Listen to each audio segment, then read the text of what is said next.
കൂടുതൽ വാർത്തകളും വീഡിയോകളും കാണാൻ ഈ ചാനൽ സബ്സ്ക്രൈബ് ചെയ്യുക. കൂടെ ബെൽ ബട്ടൺ അമർത്തുക.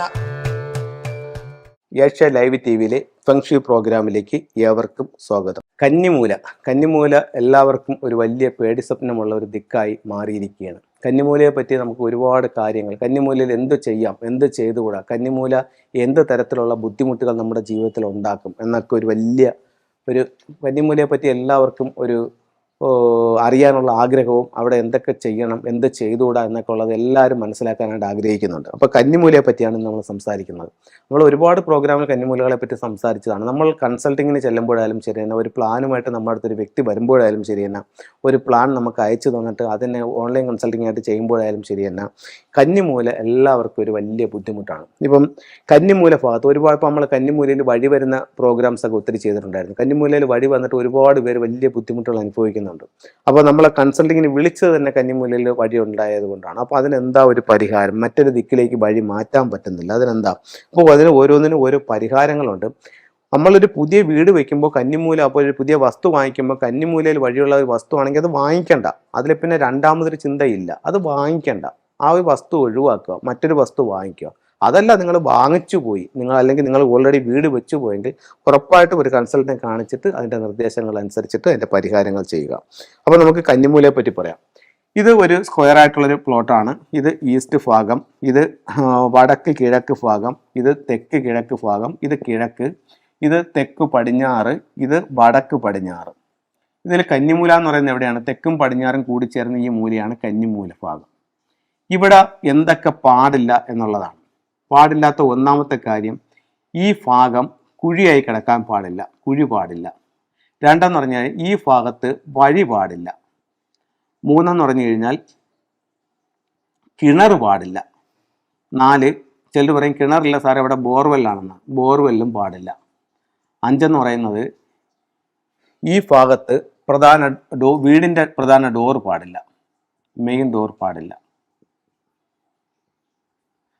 അടുത്തത്, വീട്ടിൽ ഈ മൂല നഷ്ടപ്പെടാൻ പാടില്ല, കന്നിമൂല മിസ്സിങ് ആകാൻ പാടില്ല.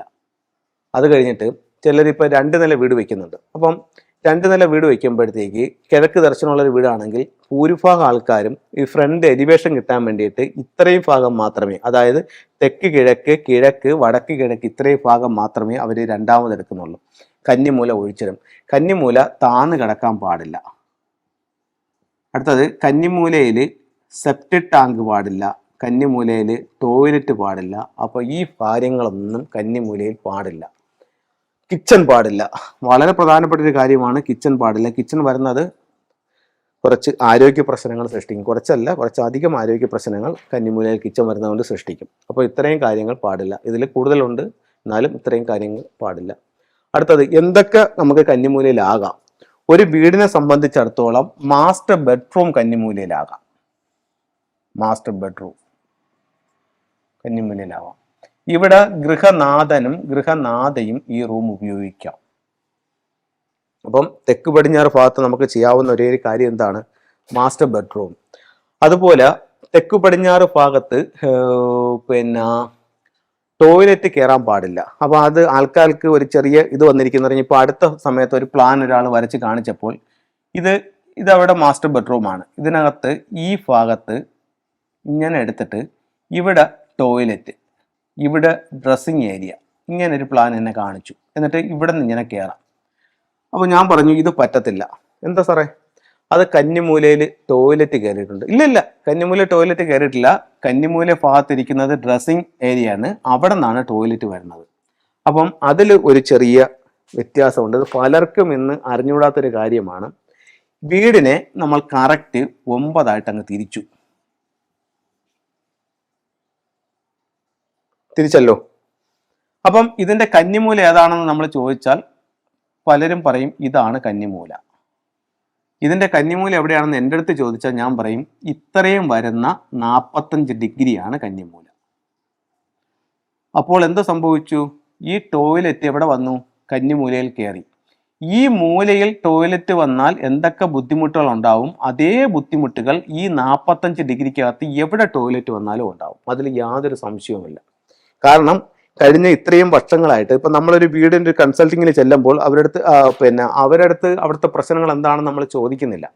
വീട്ടിൽ ചെല്ലുന്ന ഇപ്പോൾ ഈ ലോകത്തുള്ള ഏത് ഭാഗത്തെ വീടും ആയിക്കോട്ടെ, പല വീട്ടുകാരെയും നമ്മൾ ആ വീട്ടിൻ്റെ അവരുടെ മുറ്റത്ത് ചെന്നിറങ്ങുമ്പോഴായിരിക്കും അവരുടെ ഗൃഹനാഥനെയായാലും മറ്റുള്ള ആൾക്കാരെയായാലും കാണുന്നത്. നമ്മൾ വളരെ കൂളായി കയറി ചെല്ലുന്നു, വീടിൻ്റെ പ്ലാൻ എടുക്കുന്നു, അവർ പ്ലാൻ ഉണ്ടെങ്കിൽ ആ പ്ലാൻ വാങ്ങിച്ചിട്ട് വീടിൻ്റെ അകവും പുറവും വീടിൻ്റെ മുകളും വീടിൻ്റെ 4 സൈഡും അതിൻ്റെ ഗേറ്റ് എവിടെ കിണർ എവിടെ അങ്ങനെയുള്ള കാര്യങ്ങളെല്ലാം പോയി കാണുന്നു. ഭൂമിയുടെ കിടപ്പും വീടിന് ചുറ്റുമുള്ള ഏരിയകളൊക്കെ കാണുന്നു. കണ്ടിട്ട് ആ പ്ലാൻ വരച്ച് അതിൻ്റെ ഫ്ലൈയിങ് സ്റ്റാർ എടുത്തിട്ട് അവിടുത്തെ പ്രശ്നങ്ങൾ അങ്ങോട്ട് പറഞ്ഞു കൊടുക്കുകയാണ്. നിങ്ങൾക്ക് ഇന്ന ബുദ്ധിമുട്ടുകളുണ്ട്, അതുകൊണ്ട് അതിൻ്റെ കാരണം ഇതാണ്. അതെ, അതിപ്പോൾ നമുക്ക് ഇനി അത് പൊളിക്കാൻ പറ്റില്ല സാർ, നമ്മളിപ്പോൾ വെച്ചിട്ടൊരു 6 മാസം ആയതേ ഉള്ളൂ, അല്ലെങ്കിൽ 1 വർഷം ആയതേ ഉള്ളൂ, അത് പൊളിച്ചു മാറ്റാതെ നിങ്ങൾക്ക് ഇങ്ങനെ ചെയ്യാം സാറേ. ഇപ്പോൾ നമ്മൾ വീട് വെച്ചിട്ട് 10-25 കൊല്ലമായി, നമുക്കതൊന്ന് പുതുക്കി പണിഞ്ഞാൽ കൊള്ളാമെന്നുണ്ട്. അപ്പോൾ സാർ എന്തൊക്കെ മാറ്റം വരുത്തുമെന്ന് പറഞ്ഞാൽ നമ്മൾ അതനുസരിച്ച് പൊളിച്ച് ചെയ്യാൻ തയ്യാറാണ്. നിങ്ങൾ ഇന്ന രീതിയിൽ അത് പൊളിച്ച് ചെയ്യുക. അങ്ങനെ നമുക്കതിനെ കറക്റ്റ് ചെയ്യാനായിട്ട് സാധിക്കുന്നതാണ്. അപ്പം കന്നിമൂല ഭാഗത്ത് ഈ പറഞ്ഞ കാര്യങ്ങൾ ഒഴിവാക്കുക. കന്നിമൂല എന്ന് പറയുന്നത് ഈ ഒരു ചുരുങ്ങിയ മൂല മാത്രമല്ല, ഏതൊരു വീടിൻ്റെയും 45 ഡിഗ്രി ഉണ്ട്. അത് ഓരോ വീടിനും ആ 45 ഡിഗ്രി തിരിക്കുന്നത് ആ വീടിൻ്റെ ഡിഗ്രിയുമായി ബന്ധപ്പെട്ട് വ്യത്യസ്തമായിരിക്കും. അപ്പം ഇതൊന്ന് മനസ്സിലാക്കുക. നമുക്ക് ചില ടൂളുകളിലേക്ക് പോവാം. നമുക്ക് സാമ്പത്തിക അഭിവൃദ്ധിക്ക് വേണ്ടിയിട്ട് 3-legged frog ഉപയോഗിക്കാം. ഇപ്പോൾ ഒരാൾ എന്നെ വിളിച്ചിട്ട് ചോദിക്കുന്നു, സാറേ എനിക്ക് ഫെങ്ഷുയുടെ 1-2 ടൂളുകൾ വെക്കണമെന്നൊരു താല്പര്യമുണ്ട്, ഞാൻ ഏത് ടൂൾ വെക്കാം? അങ്ങനെയാണെങ്കിൽ നിങ്ങൾ ഒരു 3 ടൂൾ വെക്കൂ. ഏതൊക്കെയാണ് സാർ? ഒന്ന്, ഒരു ട്രാവലിംഗ് ബുദ്ധ വാങ്ങിച്ച് മെയിൻ ഡോറിൽ നിന്നും വീടിന് ഉള്ളിലേക്ക് വെക്കൂ. ഒന്ന്, ഒരു 3-legged frog വാങ്ങിച്ചിട്ട് മെയിൻ ഡോറിൽ നിന്നും ഉള്ളിലേക്ക് നിങ്ങളുടെ ബെഡ്റൂമിലേക്ക് നോക്കി വയ്ക്കൂ. 3, നിങ്ങളുടെ വീടിന് പുറത്ത് വടക്ക് പടിഞ്ഞാറ് ഭാഗത്ത് ഒരു 6 റോഡ് വിൻചെയിം ഹാങ് ചെയ്യും. അത് നമുക്ക് ഒരു ഫസ്റ്റ് ഇതായിട്ട് ഇത് വയ്ക്കാം. നല്ല റിസൾട്ട് തരുന്ന ടൂളാണ്. അടുത്ത സെക്കൻഡ് സ്റ്റെപ്പ്, അപ്പോൾ അവരിത് വെച്ചിട്ട് ഒരു മാസം കഴിഞ്ഞു, സാർ ഇത് വെച്ച പിന്നെ എന്നെ മാറ്റങ്ങളുണ്ടായി, വേറെ എന്തെങ്കിലും നമുക്ക് ചെയ്യാൻ പറ്റുമോ? തീർച്ചയായിട്ടും ഇഷ്ടംപോലെ ടൂളുണ്ട്.